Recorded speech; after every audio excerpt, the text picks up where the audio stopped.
Craig Hardman, and I'm one of the Deputy Headmasters here at St Paul's. Some of you will know me, some of you won't. And I'm in charge of the liaison between the St Paul's campus and the Tihoi campus. Really big apologies that we couldn't do this last Friday, and that decision wasn't taken lightly. So the two gentlemen standing to my right and your left were battering horizontal rain and sleet as they were in the outdoors, and they were covering other staff.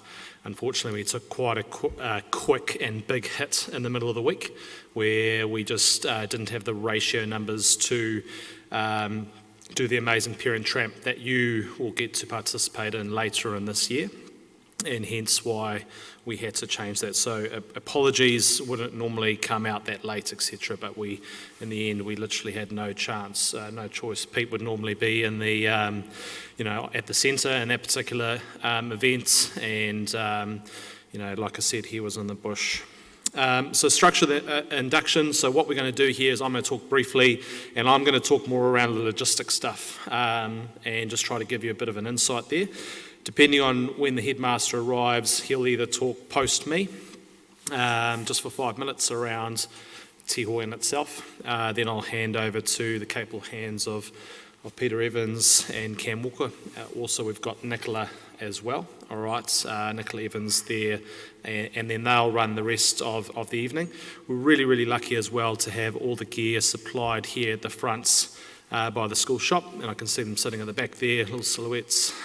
So please make sure you ask questions of them, just remembering that this gear is refined over many years, and there are definitely huge pros, to be honest, about buying from the school shop, and they'll talk about that. So just from me, people often say, Tihoy school camp. To me, it's actually the opposite of that. It's not a school camp. It's an opportunity of a lifetime where you get the chance to reset as a young man, for those that are sitting here today. All right. It's a chance where you can set some big goals, okay, and you can hopefully achieve some pretty big milestones. What we have down there is we do have some strict technology rules, and I just want to stress this here. All right, so the likes of phones, okay, the way that technology is used there currently in this intake to communicate. Smartwatches are a no, all right. Vape devices, Kindles, etc. They are a device that we don't use down at Tihoi at this current point, okay, and we're back to basics there, okay, so just want to get that stressed at the start. COVID's a big one, all right, Amanda as well, awesome. Another Tihoi staff member, fantastic. So COVID, I guess the thing with COVID that we just need to think about, and I know that'll be a question lots of people are asking, is how do we manage it? Now, last year was very different because we had regional lockdowns. Now, that might happen. Who knows? Who knows what will happen? We've got monkeypox on the door. Whether that'll get here or whether it'll do anything, I've got no idea. But what we did learn last year is there were times where we needed to lock down and we needed to keep students there. But that takes a big toll on these guys, okay? It takes a massive toll on the staff to keep working through when they would normally have a break. So we don't really like to do that too much, okay, if we can help it.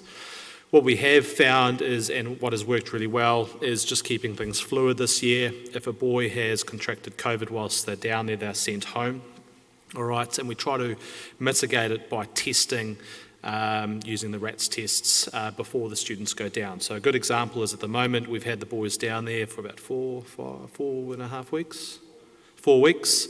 We haven't had one positive case within the student body down there, and we've only had a few staff cases. Now, what we did is we will test students before they leave here on the bus, or they'll do a test as they arrive down at Tihoi. Now, obviously, if you live in Whangarei or Kirikiri or Tauranga and you've got a long distance to travel, by all means do a test before you leave, but you'd still need to do that test as they arrive there.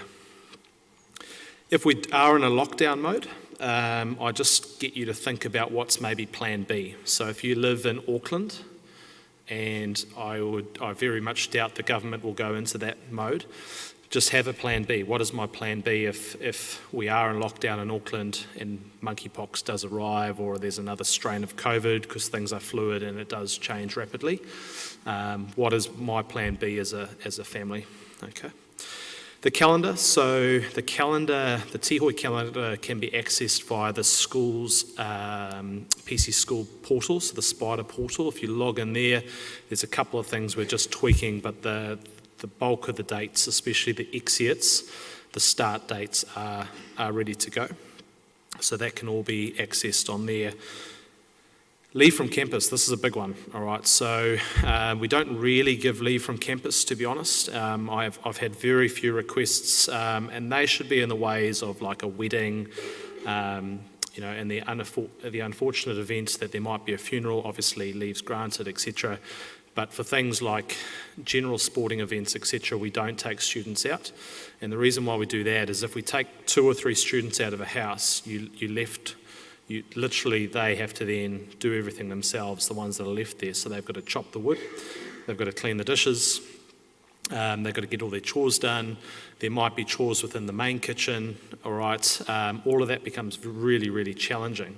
It's also a little bit unfair that if they get to leave the campus and you might have someone who's homesick that's at Tihoi and these other guys are going out for it seems like just a couple of days, but its impact's quite massive, okay?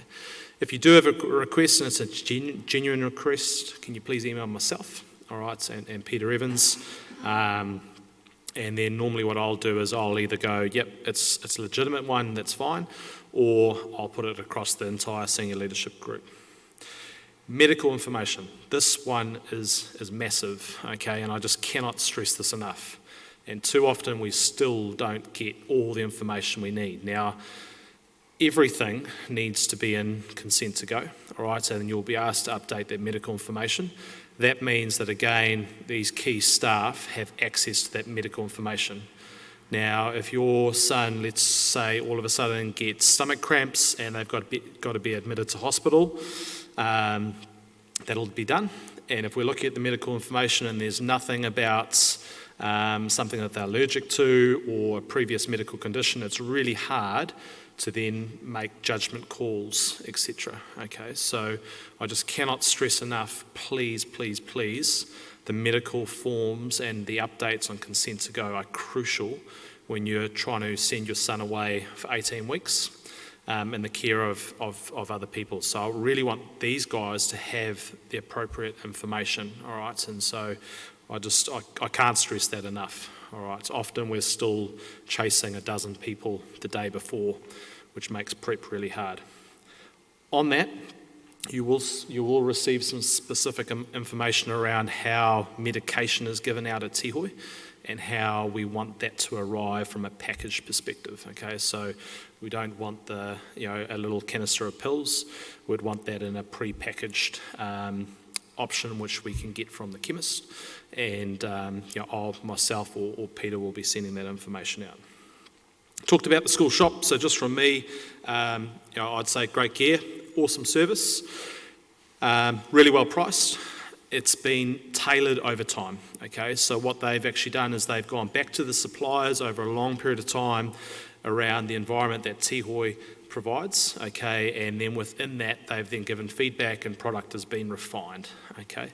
The bonus that you have there is, for example, if a pair of boots rip down at Teahoy, you can, Peter will go straight to the school shop, say they need a replacement, it'll go down on the van run, and it'll be replaced instantly, okay?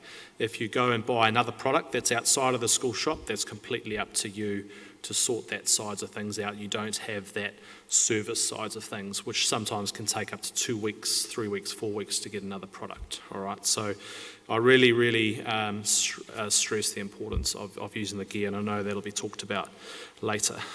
A couple more things from me and I'm done, is the housing. So I know for the boys in particular, this is probably the thing you're most nervous about. What house am I going to be in? All right. This takes months to do. All right. It's not something like I just go and draw names out of a hat. Yep, that one's in there, Johnny's in there, Jack's in there. There's a lot more to it. All right. The first thing I try to do though is I try to split you up by your house. Okay, that's the first step. Once I've got the houses, so Fitchett nicely spread and Clark nicely spread, I then get feedback from housemasters, teachers. I look at some of your discipline stuff, your pastoral entries, your academics, okay, etc. What I'm asking for parents, okay, is that if you have got any pastoral concerns, okay, I only know what I know, and I don't know what I don't know. So if your son, if you've got a concern, you can send something to me confidentially, all right, I'll keep that in confidence.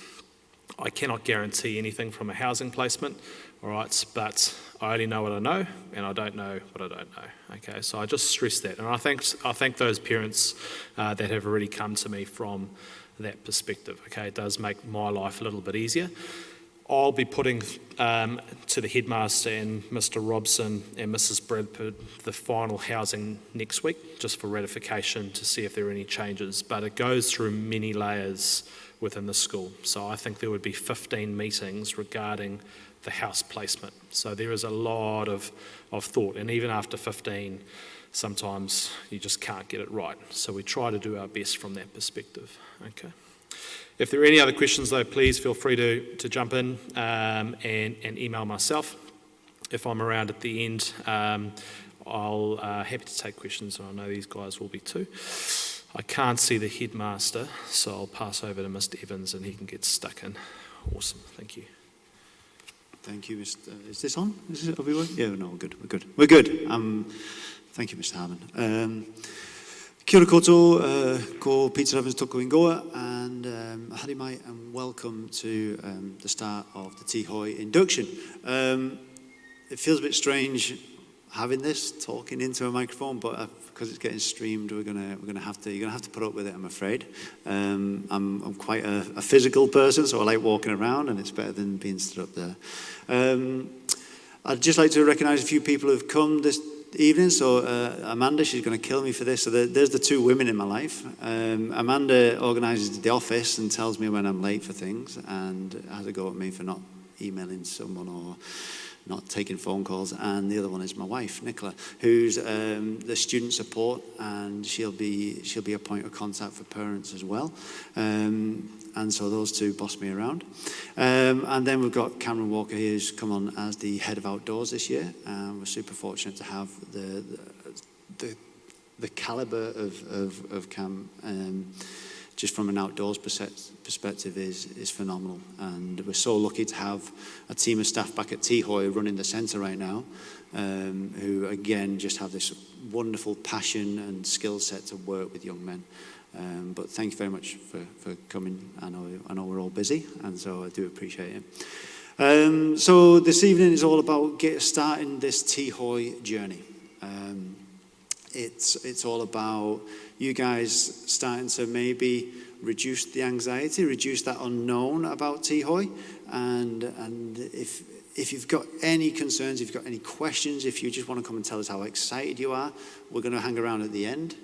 So if you've got any questions or anything, please feel free to come up and have a chat at the end.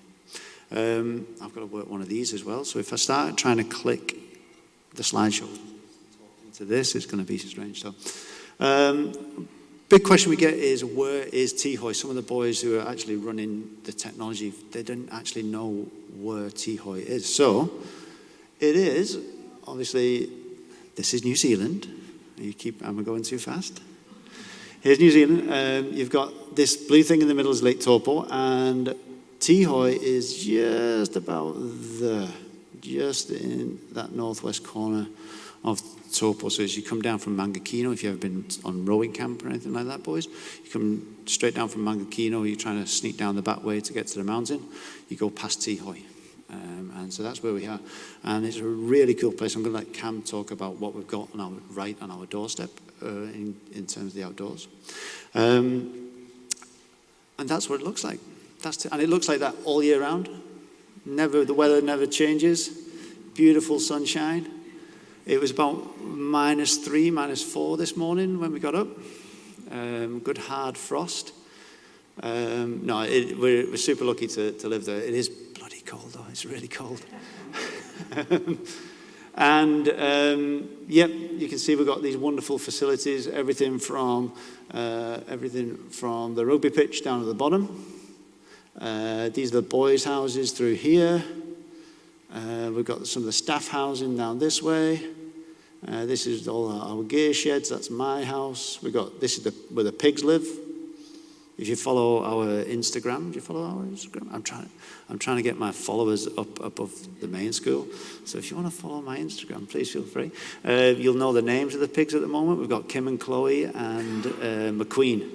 So McQueen's quite good at escaping, so that's not Lightning McQueen, boys. It's Steve McQueen. You need an education if you don't know who Steve McQueen is. But that's the centre. It was started a good while ago. And I want to tell you where Tihoy has come from. I've just seen Mr. Skeen walk in. Mr. Skeen, do you want to talk now, or do you want to? I know how busy you are. Yeah, you're going to jump in. So I'll talk about the whys of Tihoy and where it's come from shortly, but I'll just hand over to Mr. Skeen.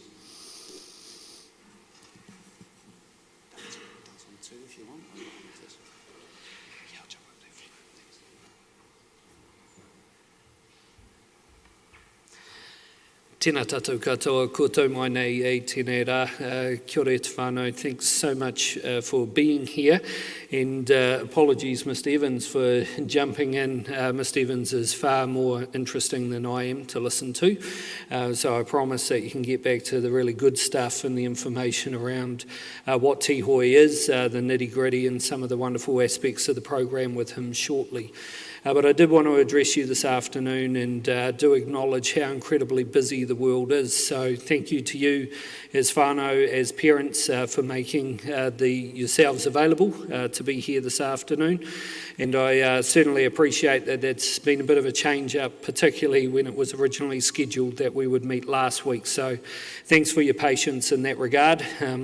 It wasn't a decision that we made lightly, but quite simply we would have had to have shut down the program at Tihoi in order to be able to bring some staff up last week. And as a bit of a balancing act on this occasion, that was the decision we made. And just thank you for your understanding, and sorry again for the way in which that changed people's diaries.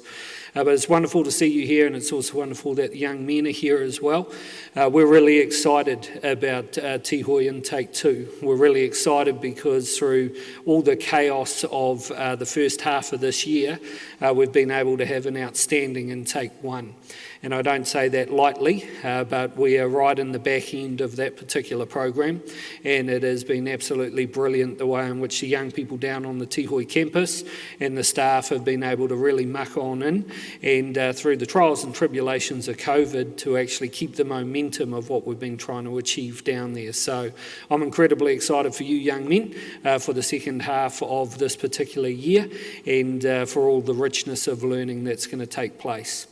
The reason why I'm here this afternoon is simply just to say, why do we invest? I know that you as parents invest incredibly in multiple or different ways, be that your time, your energy, your sort of commitment to our philosophy, and absolutely in a financial sense to having your young man involved both at Year 10 here and also looking to take part in the adventure ahead. But why do we invest in a school in this program? Where just about every other school in the country has no offering at all of outdoor education, or very little offering at Year 10. Why do we take for half of that year a whole bunch of young men away in order to put them in a place that's incredibly foreign? And the answer to that's relatively simple. It's because we believe in this environment that education just can't be about gaining qualifications and certificates in an educational framework. It must be about character education. It must be about setting our young people up to be independent, to be thoughtful, to really experience what it's like to be vulnerable and to be challenged in situations that are foreign or don't come easy for them, and essentially to know what it's like to live and to work in community, to be in a position where they have to communicate with others, where they have to actually be tolerant of difference, and that they have to resolve conflict in really mature manners, because all of those things do happen whilst the Tihoi program is in process. It's also a wonderful opportunity, though, to expose young people to really relevant learning. There's nothing better than being able to go down some rapids and see the banks of a river, and then to go back and maybe learn about erosion or learn about sustainability, whilst also making your way through nature and seeing the impact of some of our practices or behaviour in terms of our natural environment. It certainly brings real learning to the fore. What's also really important in terms of our Tihoi program is that understanding that actually we are absolutely blessed as New Zealanders with the most gorgeous of natural environments. And it's about unlocking aspects of that natural environment, because each young man may fall in love with one of the pursuits that they're exposed to during their time at Tihoi. And that could be just going bush and walking and breathing in real oxygen and spending time in solitude. Or it could be going down a gnarly rapid or getting caught in a squeeze in a difficult cave, and a whole bunch of different other opportunities as well.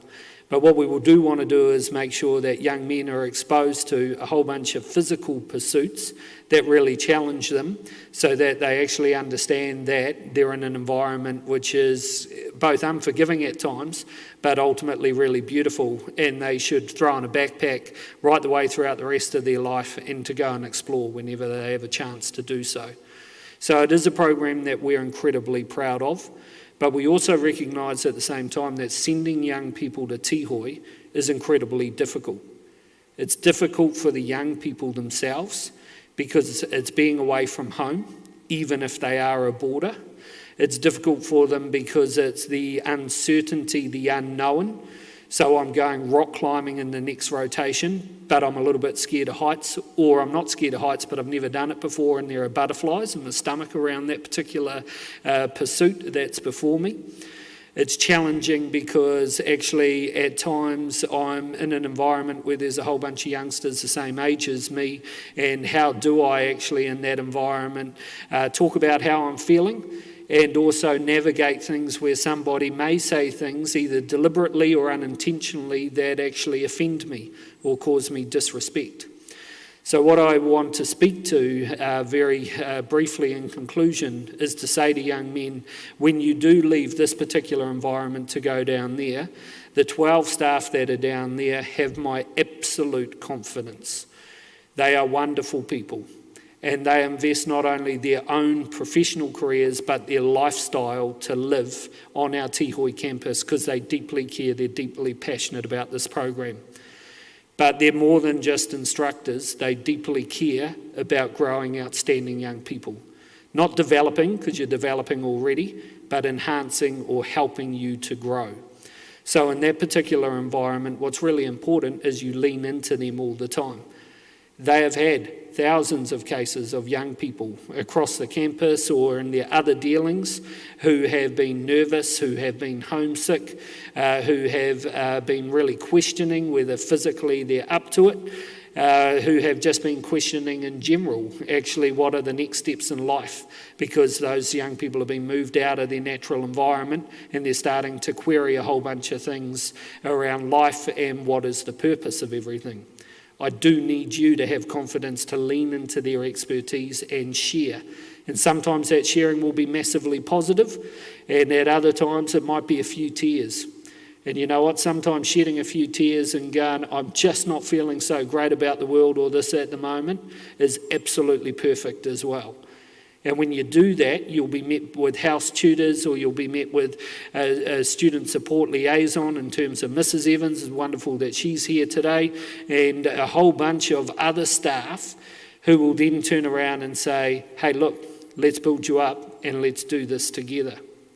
For parents here, we totally expect that in the weeks and the months ahead, and certainly while your young person is down at Tihoi, that there will be times where you have a lot of questions, whether something in your stomach goes, my son's just returned and it's an exit break and he shared some things with me and I just want to get some clarity, or I want to understand how to best support him, or he's returned home for a period of time and the home dynamics changed, and as a result he may have seen some of that change in the home dynamic. There are always stresses for all of us in our individual households.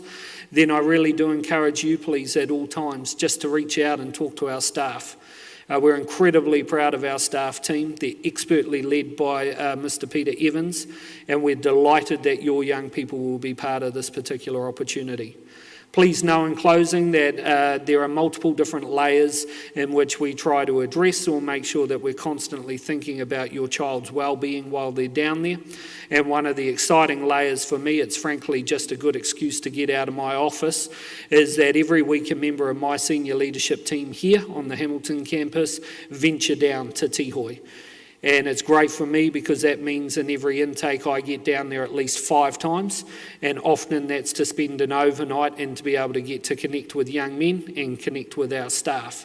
So there is constantly, or it feels like there's constantly, a ute going up and down the highway, and so there should be, because the success of the Venture School and the success of us here on the Hamilton campus gaining back outstanding young men, outstanding before they left, but outstanding in terms of the independence and the resilience they've grown, comes down to us constantly being in conversation. So I just remind all parents tonight that in the weeks and months ahead you'll have lots of questions. Please feel free at any stage to contact our team to ask those questions, because in doing so we're really prepared to be able to give you the knowledge that you need to give you the comfort that you quite rightfully deserve. So thanks again for being here tonight. Back to you, Mr. Evans. Thank you, Mr. Skeen. Okay. He does all that without a script. I don't know how he does it. It's great. So back in the 70s, the headmaster at the time, Tony Hart, he started thinking about how we can start building up young men, and he looked into the philosophy that Kurt Hahn, that's Kurt Hahn up there, that he started perpetuating. Now, Kurt Hahn is famous for starting Outward Bound, and Kurt Hahn had a big belief that nature can teach you these big life lessons that we just can't get anywhere else. And so, going off that philosophy, in the 1970s, they took the brave step to buy what is an old mill site, and they're the site where the school is now is kind of where the workers would live in a little village. And in 1979, they actually took in the first intake.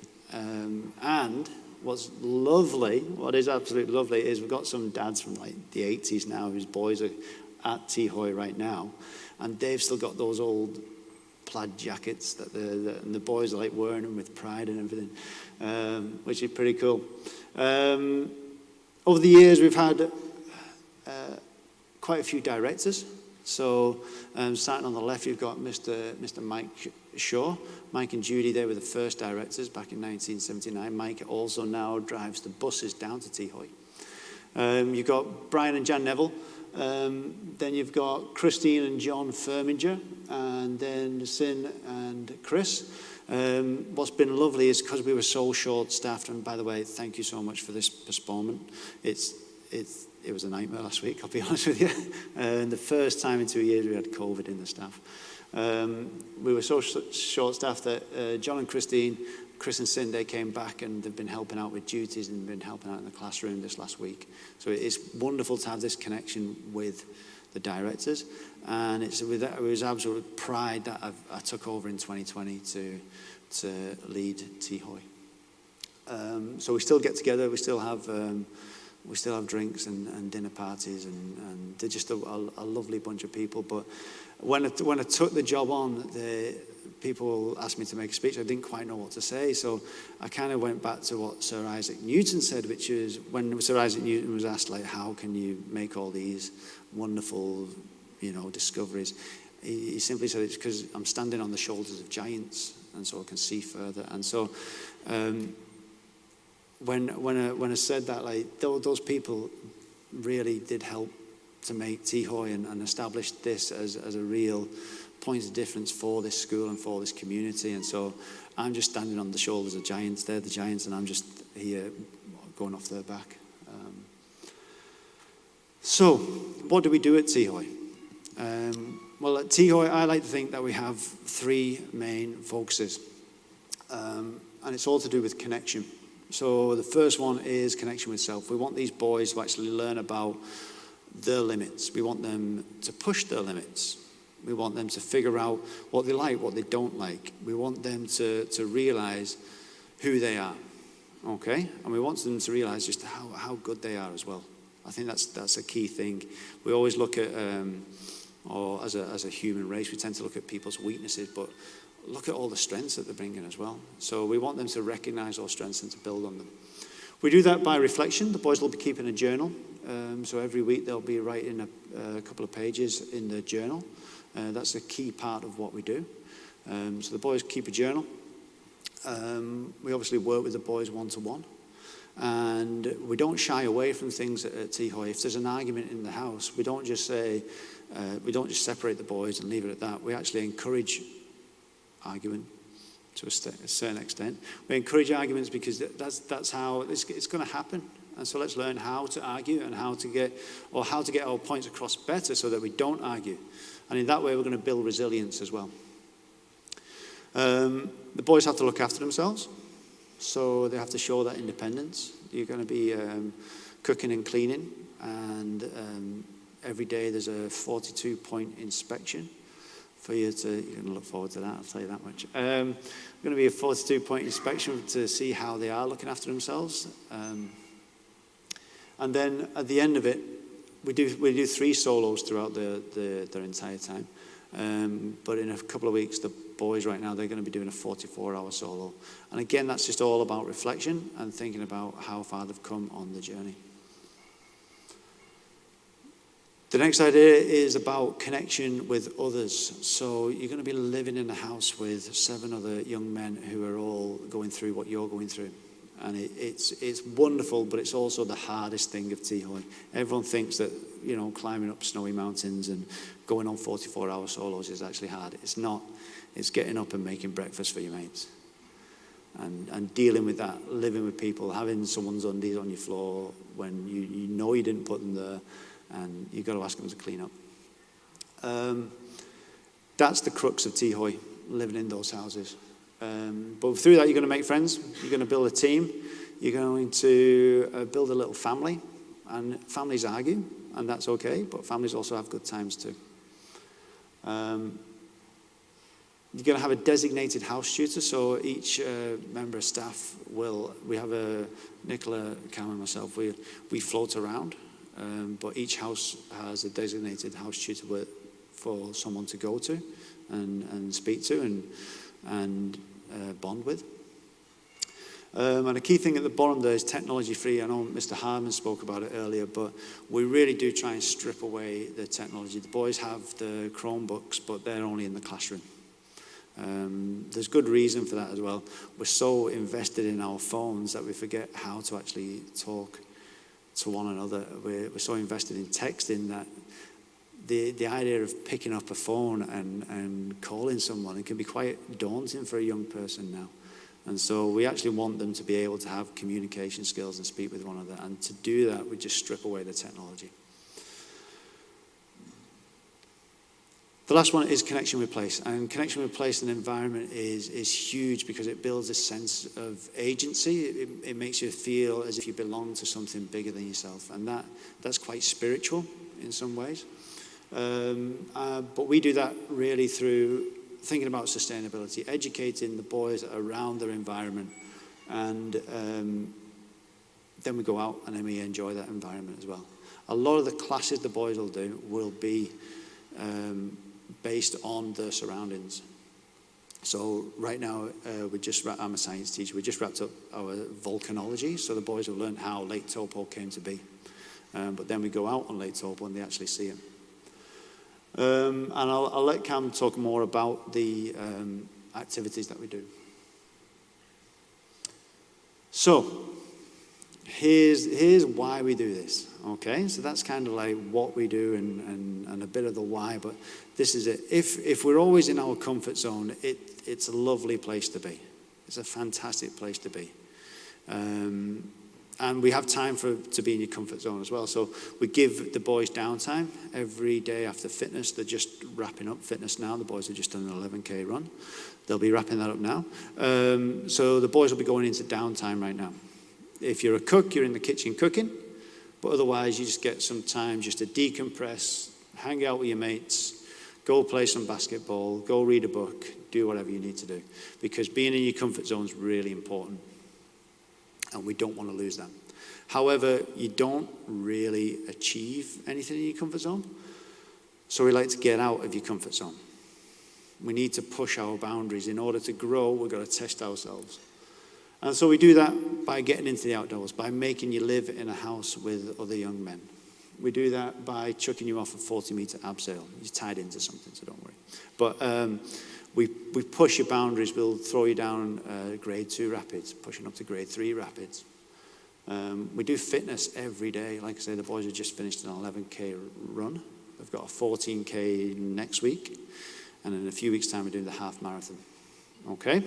So it's all about challenge. It's all about pushing ourselves out of that comfort zone. That caused a bit of a stir, didn't it? The half marathon, eh? When we do that, that's where the magic happens. Okay?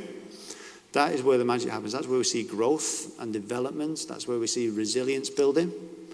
That's where we learn and discover things about ourselves and each other. That's where we engage with our environment. That's where we connect. Now, around the magic, the little green line there, that represents the Tihoi staff. The Tihoi staff are hugely skilled, hugely skilled. We were talking about all the qualifications on the way up that we've got. And they're not only they're hugely skilled in their professional lives, but they're out there doing it in their own lives as well. So we regularly have the Tihoi Swim Club, which is a kayak club that everybody goes at, because the joke is you got to swim because you're not a good kayaker, but they're brilliant kayakers. And they're out every week kayaking in their own time. We get out in the mountains, we get out in the bush hunting. The staff love it. The staff love it. So they're out there in their own time doing all these things. And so part of that is about being passionate about what you're doing. Is about keeping safe in what you're doing. We want to keep these boys safe. Okay? Maybe not feel safe, but they will keep them safe. Okay? And so the green line there represents the staff, because once you get outside the green line, we call that A&E. And we don't want to end up in A&E. We want to stay in that magic growth zone without going too far.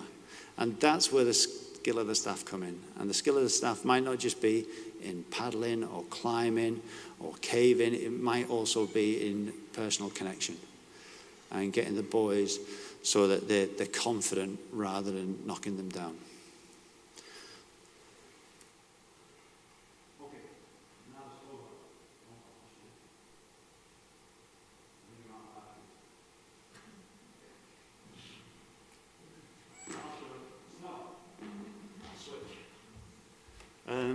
Is this still on? Malachi, are you okay? Malachi, sorry? Okay, I'll just carry on from here. Show must go on. It was quite powerful up here, quite like this. The staff, like I say, the staff are hugely passionate people. The picture in the top right there is us about to do the fitness test, which you boys will do.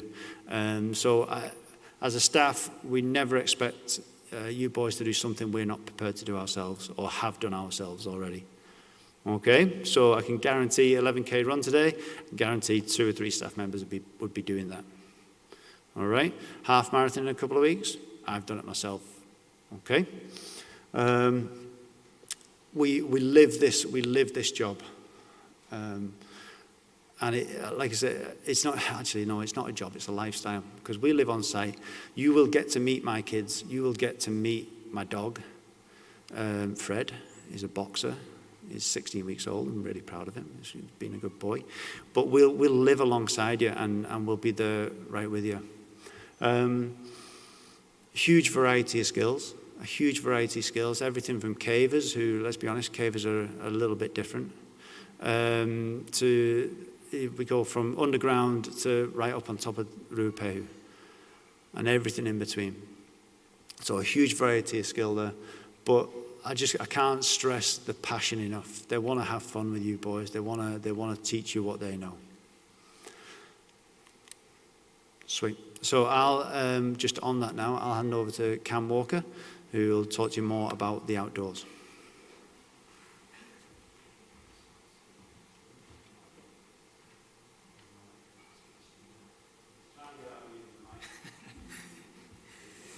Kia ora koutou. I'm much more comfortable in the outdoors than I am standing. Don't mind standing in front of a group, but microphones put me off. My name's Cam Walker, and as Pete mentioned, I'm the head of the outdoors, which essentially means I get to learn from a whole bunch of amazing people that work at Tihoi, but also help manage their training and their currency, and effectively oversee the health and safety of the outdoor program at Tihoi, and work on the development with other staff of the outdoor program, and we're always looking at ways to improve it and change it as we need to with the whether it be the environment or the student or our staff and then the skills that we have in the group at the time. The outdoors at Tihoi, Pete touched on this a little bit. I see it as a platform or a vehicle to be able to move our young men through a journey, and it's one aspect of the program at Tihoi. It is a pretty big aspect. We're very lucky we get to go into the outdoors 3 days a week, and then we go on a longer trip at the end of that with our expedition. We have a really wide range of outdoor pursuits as such at Tihoi, but that's been put together in a way that is all about a really safe progression. Safe physically, we work with the students in the early parts of the program in the fitness to build them up to be able to be in the outdoors and be comfortable and capable. And so as things move through both their skill development in the outdoors but also their fitness development, we work into essentially slightly harder and more challenging programs, but the boys are able to develop and meet those as we go. So we certainly don't deep end them at all. We try and keep it challenging, but in a way where the focus is their social growth and their ability to be challenged, but work together in a safe environment to move through those. A massive part of it for me, and the way I've often looked at Tihoi and what the program, but particularly the outdoors, offers is opportunity for real decision making. I think so often in our lives we're able to be able to call somebody or choose to not partake. The outdoors provides us with a pretty real opportunity to, in a controlled way, for the boys to have to make real decisions that have real consequences, and we encourage that decision making and we give them framework to work through to be able to make the right decision, or in some cases the wrong decision, but that's celebrated that they had a go, and we learn from that and build on that. So the outdoors is tailored in a way that takes them through a progression and moves them through to create success for them both individually and as a team. The outdoors, as I'm sure a lot of us experience, whether it be fishing or hunting or running or whatever it might be, it definitely comes with risk, and there's no way around that. And I think that's a great thing. That's what moves us into those growth zones that Pete talked about. We take that really seriously, and that's a large part of our job. And we engage in that, and we go to conferences, and we belong to professional organisations such as the New Zealand Outdoor Instructors Association, and we try and keep really in the forefront of that.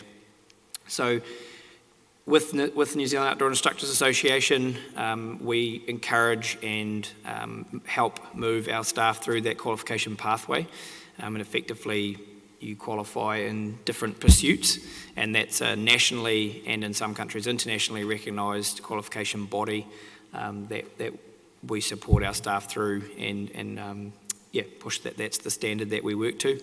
The qual works at the bottom there. In 2011, the government decided to implement a safety audit standard for the adventure tourism industry, and schools were exempt from that process, and Tihoy decided to engage in that process even though it was exempt, because we felt that having a third party come in to be able to audit and look at what we're doing, we welcomed that feedback, and we're about to go into our next full audit. It happens every 3.5 years, so we're just going into that full audit now. Essentially, they send out a technical expert who would be a level 2 Nazoya member in that particular pursuit, and they will join us in the outdoors for a day and see our staff operating with students, and they will give us a report basically at the end of that as to how we measured up against this international safety standard. Then we'll have someone come into our centre, go through our paperwork side of it and make sure that what we say we're doing is what we're doing. And we welcome that process. It's an awesome process. It means being a little bit vulnerable and having people come in and look at us externally, but we've found that process very valuable, and we welcome that. And then I suppose the third part of that is constant staff training and development. We set aside time every year for staff to head out, whether it be with one of our experts amongst the staff in a particular field, or we invite somebody else in to run through staff training and development in the outdoors. Don't need to talk about too much more, but our staff are all passionate outdoors people. My passion started when I was 5 and my parents took me to the South Island tramping for 3 months with my 2 little sisters, and it's kind of just developed from there. And as I say, the staff, by the end of it, particularly once we come into this end of the program that we're about to go into now, it really does feel like going into the outdoors with a team of friends who are really capable young men, and it's a lot of fun, and it's a time where we're very proud of how far the boys have grown and developed. And the last thing I'll say on safety, because I know that for yourself and for us, but particularly as a parent, it is something that will be on your mind. Please know that at any time you have a concern, a question, whatever it might be, a gut feeling, just pick up the phone and call us. Don't hesitate. We had a couple of parents ringing the other day about the maunga, Ruape, who was on alert level 2, and we had already changed our plans not to go there, but never feel bad for picking up the phone and just asking to speak to myself or Pete or anybody. We're more than happy to talk you through the process and listen and engage in that conversation. So please know that is always welcome, and you always have the opportunity to do that with us. Right, so equipment. The equipment, Pete, if I have to stay here, I might have to get you to hold some of these things up. Equipment at Tihoi is very, very important. We take the boys into environments that at times, as it was last week, I think where we went and did Alpine, it was blowing 110 kilometres from the west, and it was very wet, windy and snowy and cold. But with good equipment, that experience can move from miserable to actually having a pretty good time and experiencing it. And over the years, working with Sandy and her team in the school shop, we've really come to get a bunch of kit here that works, and it works for the environment that we're in. I'm a bit of a gear freak. Pete can tell you that my gear shed looks like a shop at times. It's often full, but I really like good gear. And the trouble with a lot of gear that we sell in New Zealand is that it's made for North America, where it's often dry and cold, so it's minus 25, but it's very, very dry. We're dealing with, in the winter, maybe minus 3 on a cold morning, but most of the time kind of 0 to plus 5, but it's wet, windy and cold. So the boys need gear that when they're wet, they're warm, and that's not products like a nice Arc'teryx down jacket. When it's wet, it clumps and it won't be warm. So the things that we stock here are for New Zealand conditions, and we try and tailor that really specifically, and we're constantly able to, have conversation with the school shop about certain products and trialling things and staff taking them out to kind of get it down to some kit that works really well. That's not to say that if you have an old Swan Dry at home that you would have seen in the photos, things like that are awesome, but certainly what we stock here we believe in, and we encourage to certainly to look at. So I'm going to start with some of the key items. I won't go through everything, but I'm going to be here afterwards, as is Pete and Nick and others, and I could chew your ear off all night about gear and equipment, so at some stage you'll have to peel yourself away from me. But please come and find me if you wanted to chat about something that you already have or something that you're looking at here, and we'll help you as much as we can. So we'll start with a backpack. The tramping pack is the kind of one of the key items that the boys will be using. They use this for the tramping program, but they also use it as their kit bag to take on every single week that they go. The key thing to be really careful with here is that when purchasing a tramping pack, there's a difference between a travel backpack and a bush style tramping backpack. The main thing to be looking for there is a pack that has top entry, so it has a big tube that just opens up, the brain on top unclips, and then you have this huge kind of massive entry point in the top. A travel pack will tend to have a zip that zips and the thing unfolds, and that's so you can pull your socks and unmentionables and t-shirts and things out. Whereas a tramping pack packs from the top, partly it keeps things a lot drier and cleaner and compact, but you can fit a lot more in it, and you will put a yellow backpack protector or dry bag in there first, and then pack everything into that. So the backpacks that we stock, we kind of in the 65 to 80 odd litre range. Anything bigger than kind of 85 is just going to be too big for the boys, and anything smaller than 65 is not going to be big enough to carry things in. So we stock a range of different sizes, both in literage but also in backpack size, and that's really important. At school shop they'll size you up properly for a backpack, and it is really important to have a backpack that fits correctly. You'll be carrying loads of probably 10, 12, 15 kgs maybe towards the end of Tihoi, so having a backpack that fits you properly is really, really important. So nice simple backpacks, not too much on them, good supportive waist belt, and as I said, a real key difference there to look for is not buying a travel pack, but buying a hiking or tramping pack is really important. Then I think one of the next items for me that's super important is a good pair of boots. So they'll be living in their tramping boots a whole lot at Tihoi. They use them for caving, they use them for mountain, for the bush program, a whole range of different things. And what we've come to here is boots that basically are simple. They have very little stitching on them. They're one-piece leather, so they can be boots that have got Gore-Tex lining. Again, is something for a very dry environment where your foot's going to breathe. There's no point having a boot that breathes when you're wading through, waist-deep mud or a river. You want a boot that is just going to hold together and be supportive, and isn't going to fall apart when it's constantly wet, which a lot of boots will, particularly boots with lots of stitching. So the Solo that Pete's holding up, great boot, one-piece leather. You can put Snow Seal on it, which is a wax, and keep them in really good condition, and they'll last a really long time. And then the other boot that we have there, just slightly different, has a rand over the toe, but both very, very good boots. Got enough flex in them, so they're not a super stiff boot, but a great boot for all sorts of things.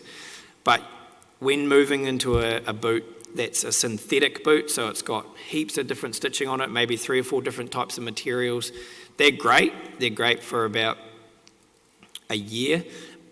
At Tihoi, the boys will chew those boots out in probably 3 or 4 months. They'll start getting holes in them. They'll start to fall apart with the stitching. So a simple one-piece leather boot is the way to go there.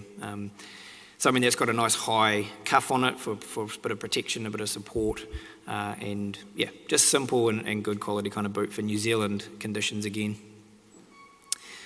Next bit, I think, so that's kind of tramping pack and boots. That's the things that you're sort of wearing on your feet and carrying on your back.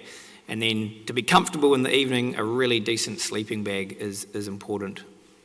Just to differentiate, we have down sleeping bags, which is like goose down, which are exceptionally warm, but they're only good in dry environments. Again, if they get wet, out camping in the bush or when the boys are crossing a river and the pack gets wet, they become pointless. They just clump and are no longer warm. So we only want boys to have synthetic material sleeping bags, so really being careful to differentiate between the two there. The ones we stock are a brand called RAB, which it comes out of the UK.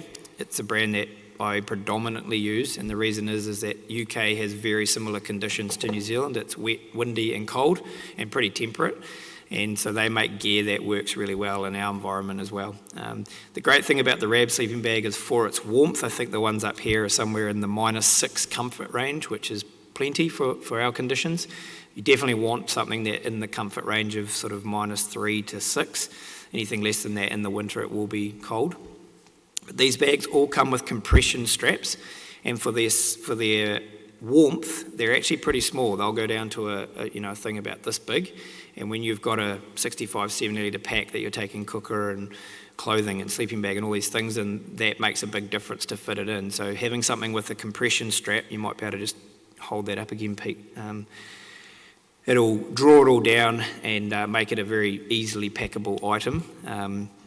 And I'm pretty sure the RAB ones also offer a bit of waterproofness with that bag as well. But synthetic, somewhere around the kind of -3 to -6 range, and if you can, a compression strap system that brings it in. Boys will thank you for their comfortable night's sleep, and just a really good sleeping bag there. Right, the next thing I think is really important is a raincoat. We ask that there's a raincoat and a windbreaker, and there's a distinct difference between those two.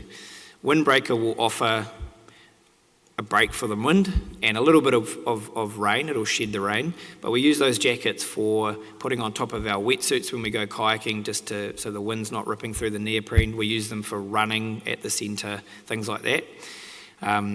Really, really great jacket to have, but not as a full noise raincoat for going on the mountain or going out, in not so nice weather in the Puriora forest. So that jacket that Pete has in his other hand is what we would call our raincoat, our proper burly, strong raincoat. The Puriora has a thing called bush lawyer, which is a pretty sharp vine that we're often pushing through.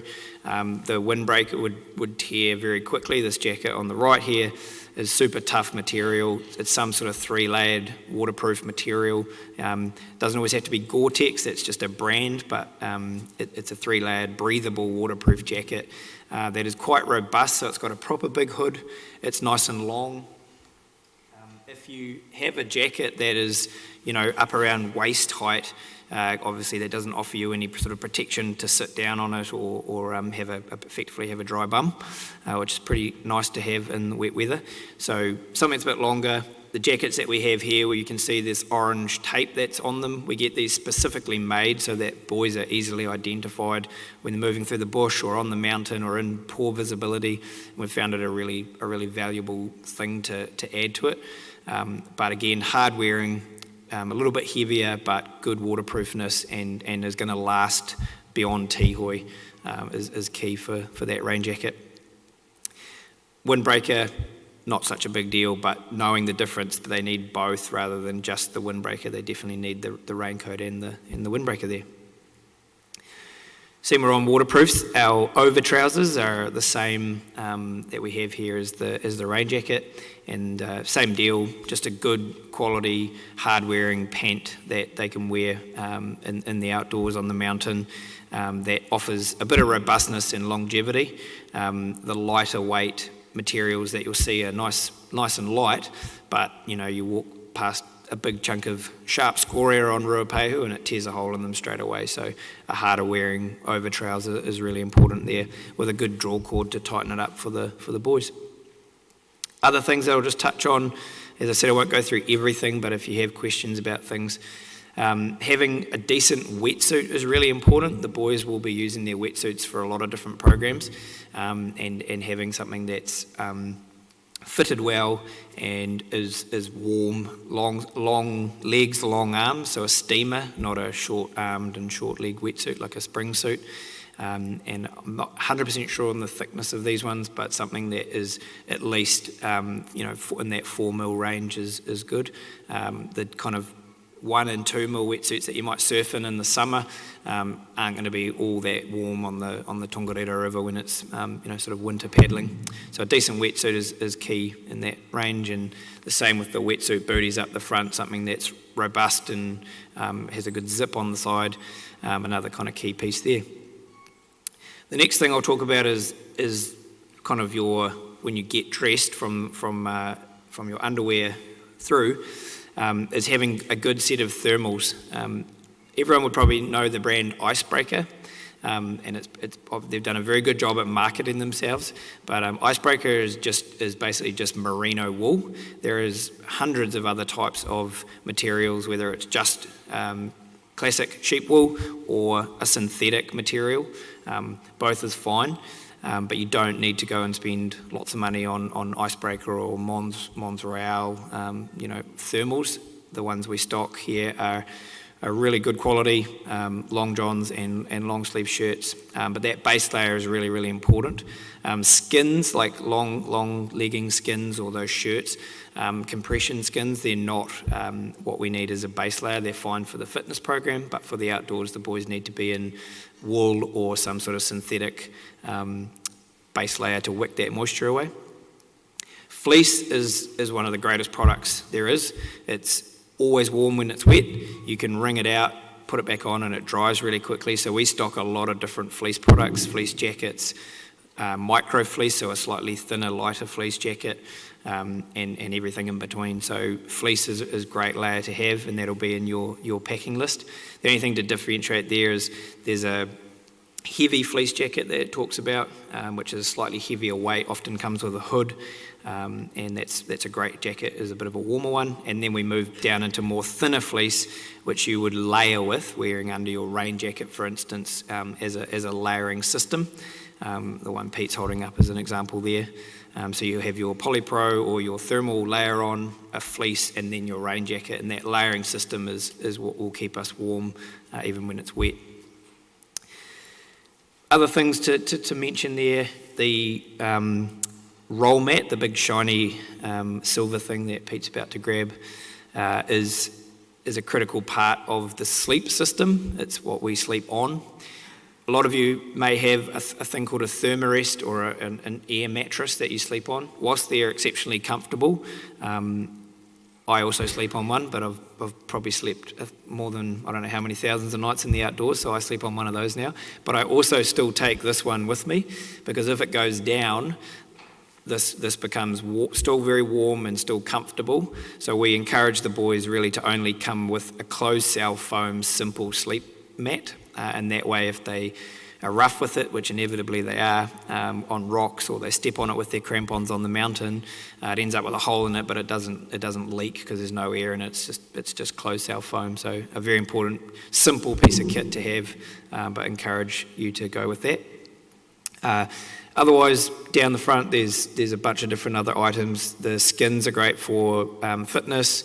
We've got some quick dry shorts, which the boys pretty much live in, tramping with their thermals.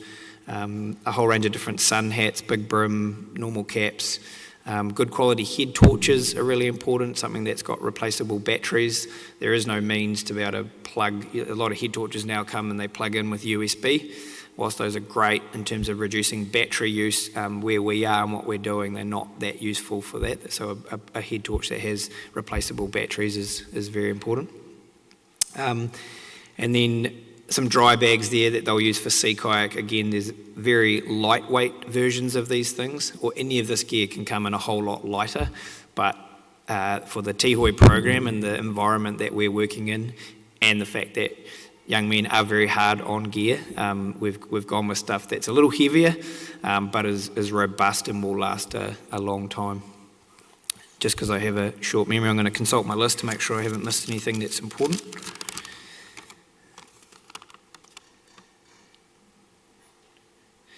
Yeah, the only other thing I had on here that I wanted to mention was there are two things.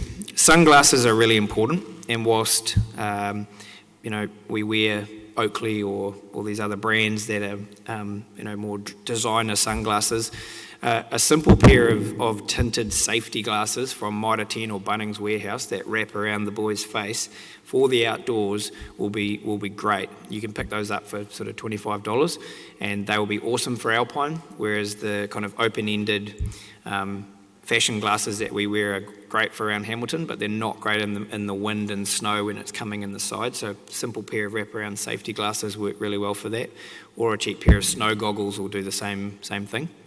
And what we ask for on the list, don't think of that as the maximum. That's kind of the minimum requirements for gear. But on top of that, you can add other items should you wish to with that. Any other things there, Pete? Good point, yep. So the luxury of Tihoi is we have a whole bunch of cross-country running trails around us, and the boys will spend a lot of time out on those trails. And so a really decent pair of trail-specific running shoes is really important. Something that has decent tread, so like a lugged tread, doesn't have to be too aggressive, but something that is a trail shoe as opposed to a road running shoe is really important. They will be a little bit stiffer and offer a little bit better support and a whole much more grip in a kind of muddy, wet environment. So there's a whole range of different brands, Solomon, Innovate, ASIC does a form of trail running shoe, but something that's a robust, specific trail running shoe will help them out a lot in that environment. Heaps of information, but as I said, I'm going to be around at the back at the end or at the front to discuss any of these gear. If you have some gear already that you're passing on from somebody else, or it might have been something of your own that you use for hunting or whatever it is that you just want to check, come and have a conversation and we'll be able to help you out. Thanks, team.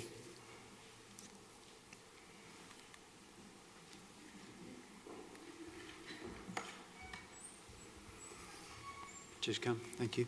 One thing that's not on the list, but the staff have been asking me to remember it, and I've just remembered it while I walked up, is gardening gloves. The boys do Duke of Ed, and every week they'll be out there ripping out blackberry or broom or anything like that. A decent pair of gardening gloves would be fantastic if they could bring those along. We're just struggling to find decent gardening gloves that we can buy en masse. Quick dry towels, you're right. We forgot that one, Cam. And a quick dry towel is really useful in the outdoors, because the boys take the massive big cotton towels and it's one use and then they're useless after that. So a quick dry towel and gardening gloves. Thanks, Nick.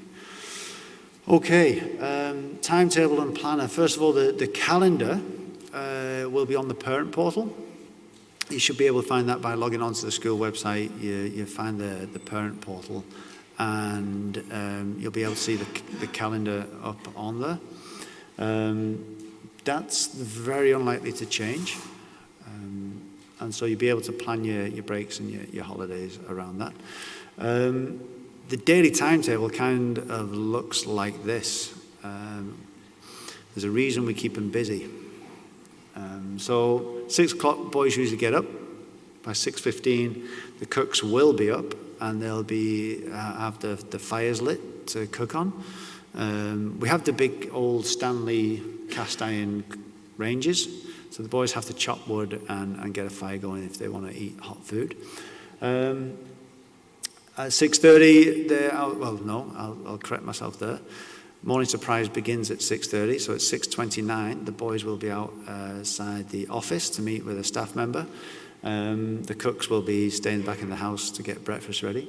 Morning surprise is exactly that. The boys turn up and they don't know what they're going to do, but it's just a chance to get active, chance to get thinking, chance to wake up.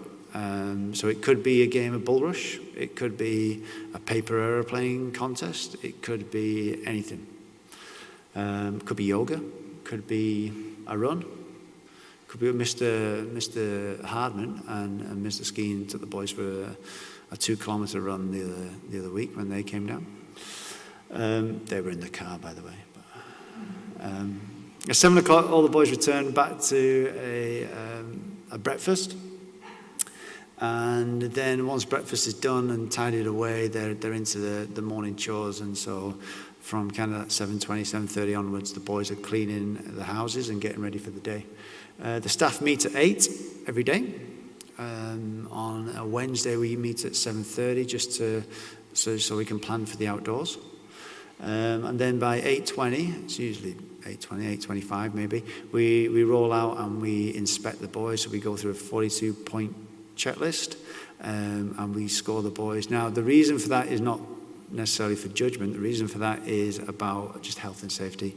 It's just checking in, making sure that everything's clean, making sure the boys are nice and tidy and showing that self-discipline and independence, but also that they've actually had a shower that day and they've or had a shower that week, should we say, and that they're actually looking after themselves. The points get added up at the end of the week, and the house that wins, they get to have a couch, which is, you might be looking at me thinking, so what? Well, I'll tell you what, come September, come and ask me how good a couch would be. And then the guys who come bottom, they have to stay behind on a Friday night. Friday night is roast night. So when the boys get back from the outdoors, we have a big roast. And so Friday night's roast night, and the losing house has to stay behind and tidy up with me. So then quick inspection, and then the boys are into the first period.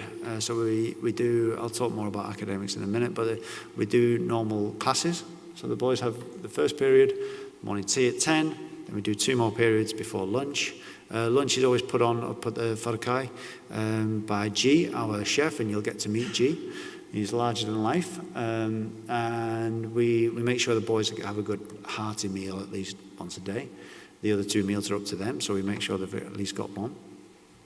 And then after lunch, they have a bit of what we call USSR, so uninterrupted, sustained, silent reading.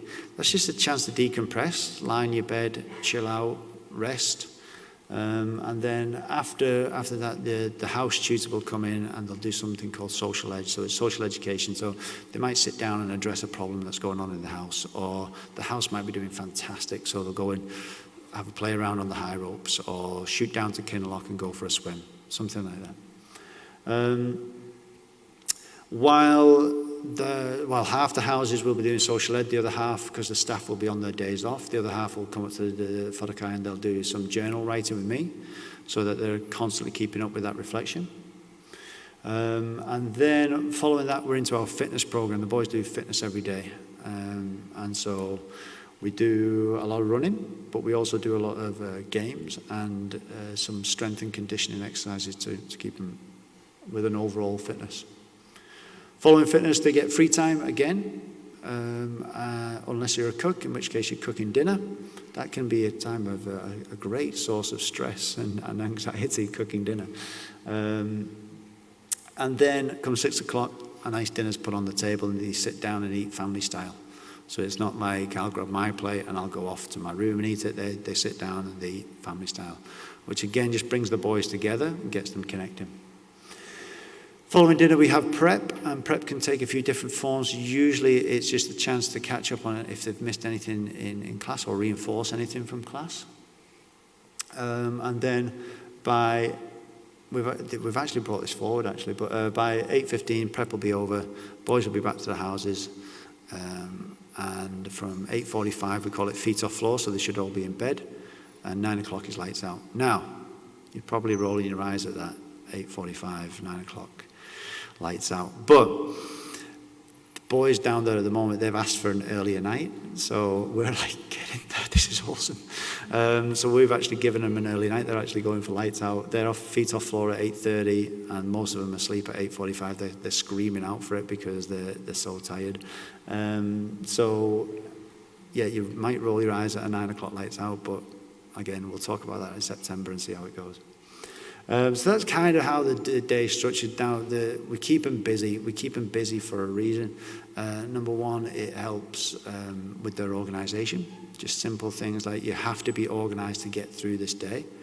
And so staying on top of things and learning how to be organised. And we help them with that, is a key skill to learn. The second thing is it combats homesickness. The boys will get homesick. What we find is that by keeping them busy, keeping them present in the moment, by being busy and having the next thing to get to and then the next thing to get to, it actually helps with homesickness. So our academic program, we have 4 main subjects.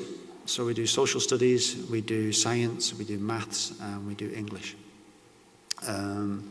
In the social studies, they'll do looking at the history of Tihoi and the use of late taupo. Then they actually go into a Te Ao Māori, where they'll learn the pipiha and have to learn the school haka as well. In maths, we try and put that around measurement and number. And so with the measurement, they're calculating how much diesel the Tihoy vans use each week and the volume of the diesel tank that we have on site. English is, they read a lot of Barry Crump, Wild Pork and Watercress. That's Hunt for the Wilder People, by the way, boys.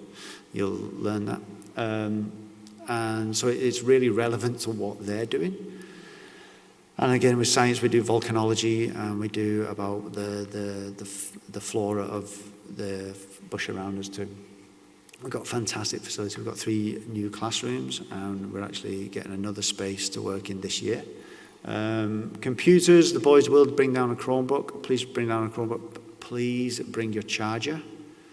I'm going to say that again. Please bring your charger. And they'll work on Google Classroom too. Yeah, at the bottom there it says we do 4 days of academics, and then 3 days of outdoors. That's kind of how the weeks roughly split up. And there'll be some differences, like this week's a bit different. The boys don't have much outdoors because we've flicked to working over a weekend so that we can accommodate parent tramp. And so yesterday we all went down to Whanganui Bay on Lake Taupo, which was a great day out. Communication. Communication is key. I will do my best to keep up our social media so that you can see what the boys are up to. I'll do my best to put out photo. I'll say this now, it might not be a photo of your little boy, okay? They might have to wait their turn to get a photo on there. I do get requests of little Johnny has not been on Facebook recently, and it's like, yep, that's right. But communication is key, so I'll be putting out a weekly email to let you know what's going on, and it's great if you guys communicate with us. Anything, Mr. Harmon touched on it before, anything that might be going on in your family that you think we need to know about, or maybe you think that little Johnny doesn't need to know about. You know, he's in his nice little bubble at Tihoy. Please do talk to us about that. Anything to do with any medications? That's reminded me. Mr. Harmon talked about getting those medical forms filled in. One of the sticking points we've found recently is when we take boys to hospital, which is not that often, but when we do there's some small print in there. When we do take boys to hospital, if they're an immigrant, we need their visa details. Bloody foreigners, eh? So if you're not from New Zealand, we do need those visa details. So just a scan of the passport would be wonderful. But we'll do our best to communicate with you. If a boy is really struggling, we'll be on the phone to you to tell you. The first thing we do, it's usually Nicola and I who are phoning you up. The first thing we do is, hi, it's Pete from Tihoy, and I just hear it in the voice. They're like, hi, are you okay? And it's like, everything's fine. He's got all 10 fingers, 11 toes. He's sweet. So we will start with the news. We won't try and do the small talk. So we will be doing our best to communicate with you. That works both ways. Please do communicate with us. But the biggest thing you can do, best thing you can do is just write a little letter to your boy every week. I cannot stress that enough. We've still got boys at Tihoi week 15, week 16 who are, maybe they've had 2 or 3 pieces of mail the whole time. It breaks your heart, honestly. There's a van that comes down every week, usually on a Tuesday. Getting that parcel, getting that pair of socks, that magazine, anything like that is hugely valuable. I can't stress it enough. If you really want to help your boy, just write him a letter. Hey, I had a crappy day at work, whatever. Write down the benign. They love it. They can't get enough of it. Please, please, please write to your boy. They'll be writing to you. That's the only way they're going to communicate with you. So each week they line up outside my office. They show me 2 pages. I don't read it. I don't have time for that. I don't actually care. They show me 2 pages. They stuff it in an envelope and it gets sent out to you. So getting a response is just fantastic for them. Think about those letters coming to you. They're written in the space of an hour, and they're written very much in the moment. It might be all doom and gloom, but that might not give you the full picture. The number of emails and phone calls I get about little Timmy being so upset, he's crying all the time, and he's this, and it's like, no, he's just been playing football outside, he's sweet, is phenomenal. So, and please don't write to your boy in that moment as well. Writing to you, and we've had this, tell you this because we've got anecdotes about this. Writing to your boy, telling him that you're sleeping in his bed, you miss him so much, you can't go on without him. And this is a direct quote. You're smelling his clothes. True story. That's not going to help him. Okay, that's not going to help him. I'm just going to put it out there. But writing, hey, really missing you. Here's what we've been up to today. Hey, we miss you, but guess what? The dog misses you, but guess what? Okay, that's going to help him. Okay, keeping things light and future focused. Be real, but maybe don't paint the full picture. Okay, don't sleep in his bed. Don't smell his clothes. I work with these boys, and I smell them. Don't smell their clothes. I don't have a choice. You do. But communication's key, and so this is the start of the communication. From now on, I'm going to put up some contact details at the end. You can jump on the school website and find our contact details as well. But feel free. I'm going to put my mobile up and our home number. Just call, or email, or do whatever you need to do. Or jump on Instagram and get my followers up. And that's pretty much it. So yeah, we've got quite a bit of time before your boys start. And I have to say I'm really excited for it. It's a wonderful way to finish the year. It's a wonderful way to start the year with intake 1. It's a wonderful way to finish the year with intake 2. What I will say, I just want to address the gentleman at the moment. What I will say, gents, is you don't really get much choice in your life right now. You're at a weird stage of your life. You're too old to be treated like children. You're too young to be treated like adults. And it's a weird limbo that you're in. And with that comes a lack of choice. Some of you might not have chosen to go to St. Paul's. Some of you probably would never have chosen to go to Tihoi.